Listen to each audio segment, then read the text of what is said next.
Bonjour à tous. Je continue à vous partager des extraits du livre du cardinal Ouellet sur le mariage, Mystère et sacrement de l'amour. L'échange des consentements dans le contexte liturgique. Au niveau strictement théologique, le signe sacramentel du mariage consiste dans l'acte libre de volonté par lequel les deux fiancés s'échangent mutuellement le consentement comme pacte irrévocable, se donnant et se recevant réciproquement pour constituer le mariage. Il ne peut y avoir de pacte matrimonial valide de deux époux chrétiens qui ne soit pas en même temps un sacrement. En conséquence, tout ce qui rend nul le pacte matrimonial, par exemple le manque de liberté de l'un des deux conjoints, rend nul également l'acte sacramentel. Élément du rite.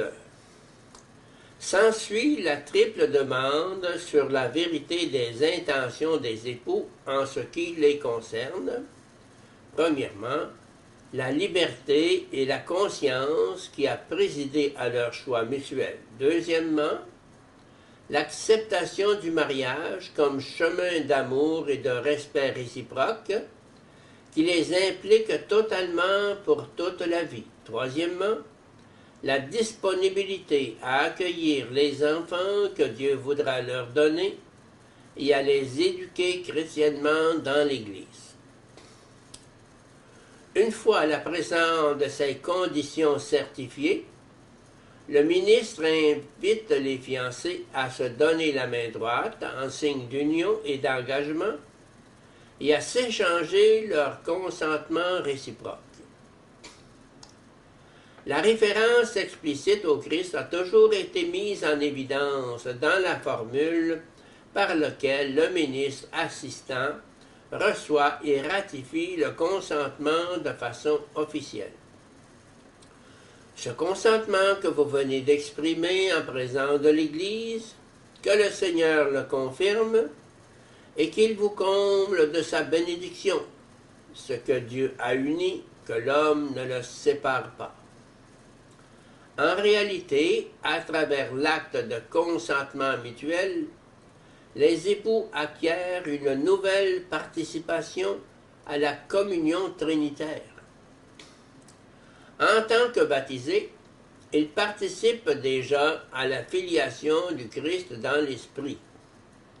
Ils participent désormais comme couple, dans leur union homme et femme, à la communion trinitaire éternellement une, féconde et indissoluble. Comme nous le verrons plus loin, l'Esprit Saint est le protagoniste invisible d'une telle participation.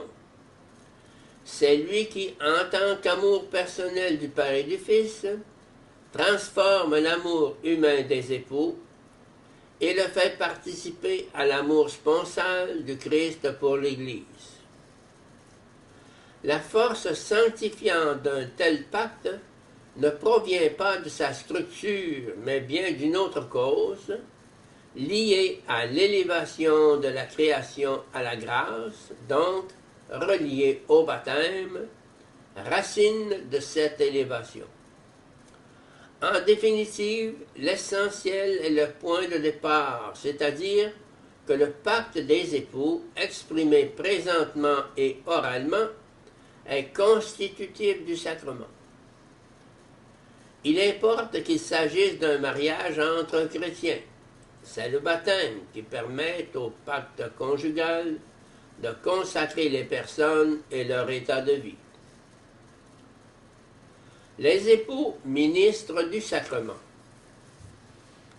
Ce qui a été dit explique pourquoi ce sont les époux eux-mêmes qui sont les ministres humains, ceux qui posent l'acte, par lequel le signe avec les conditions établies par l'Église est exprimé, et l'événement sacramentel se réalise.